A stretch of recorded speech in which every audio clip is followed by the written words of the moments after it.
नमस्कार दोस्तों, राधे राधे। प्रेम से बोलिए विष्णु भगवान की जय। नरसिंह जयंती भगवान विष्णु के चौथे अवतार के रूप में मनाई जाती है। नरसिंह जयंती को नरसिंह चतुर्थी के रूप में भी जाना जाता है। वैशाख मास के शुक्ल पक्ष की चतुर्थी को मनाई जाने वाली नरसिंह जयंती इस साल 2024 में 21 मई दिन मंगलवार को मनाया जाएगा। नरसिंह चतुर्थी भगवान और भक्त के बीच पवित्र रिश्ते को दर्शाता है। शास्त्र के अनुसार नरसिंह चतुर्थी व्रत प्रदोष व्यापिनी चतुर्थी को ही करना चाहिए। यदि दोनों दिन ऐसी चतुर्थी न मिले तो कम से कम त्रयोदशी को छोड़कर दूसरे दिन ही उपवास करना चाहिए।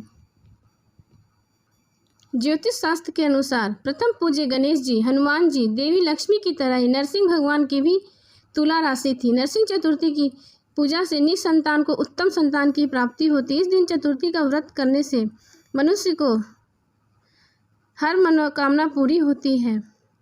इस दिन तांबे के पात्र में जल लेना चाहिए और नरसिंह भगवान की स्तुति करनी चाहिए। इसके बाद दोपहर में तिल, गोमय, मिट्टी और आंवले से अलग अलग 4 बार स्नान करना चाहिए। फिर भक्त को जो रोज पूजा करते हैं उसे भी इसके बाद पूरी करनी चाहिए। इसके बाद शाम के समय वेदी पर अष्टल दल बनाकर सिंह, नरसिंह और माता लक्ष्मी की सोने की मूर्ति आदि स्थापित करें।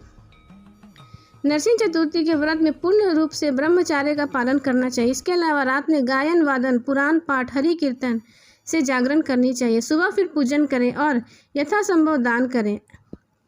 प्रसाद भोजन ग्रहण करें। इससे नरसिंह भगवान हर जगह आपकी रक्षा करते हैं। नरसिंह जयंती की कथा के अनुसार प्राचीन काल में कश्यप नामक एक राजा थे।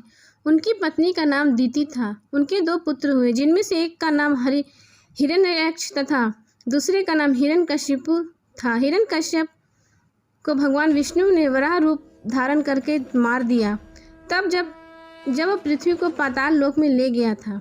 एक बार हिरण्यकशिपु एक वट वृक्ष के नीचे तपस्या कर रहे थे तो देवगुरु बृहस्पति तोते के रूप धारण कर उस वृक्ष पर नारायण नारायण की रट लगाने लगे। इस ध्वनि से खिन्न होकर हिरण्यकशिपु अपनी तपस्या बीच में ही छोड़कर चले गए।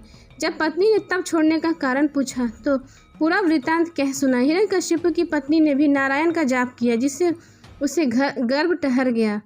अब जिस बालक ने जन्म लिया वह थे भक्त प्रहलाद। अपने ही घर में विष्णु भक्त का पैदा होने से हिरण्यकशिपु बहुत दुखी थे। छल से, बल से, हर प्रकार से प्रहलाद को भगवान भक्ति से विमुख करने का प्रयास किया, लेकिन सफल नहीं रहे। इस कारण हिरण्यकशिपु बहुत कुपित हुए। उसने भाई की मृत्यु का प्रतिशोध लेने के लिए कठिन तपस्या करके ब्रह्मा जी और शिव जी से प्रसन्न किया। ब्रह्मा जी ने उसे अजय होने का वरदान दिया था। यह वरदान पाकर उसकी मति मलिन हो गई और वह अहंकार में रहकर प्रजा पर अत्याचार करने लगा। धीरे धीरे प्रहलाद बड़ा होने लगा। हालांकि उसने एक राक्षस के घर में जन्म लिया था, किंतु राक्षसों जैसी कोई दुर्गुण उसमें नहीं थे। वह भगवान का भक्त था तथा अपने पिता के अत्याचारों का विरोध करता था। भगवान की भक्ति से प्रहलाद का मन हटाने और उसमें अपने जैसे दुर्गुण भरने के लिए हिरण्यकशिपु ने बड़ी चाल चली।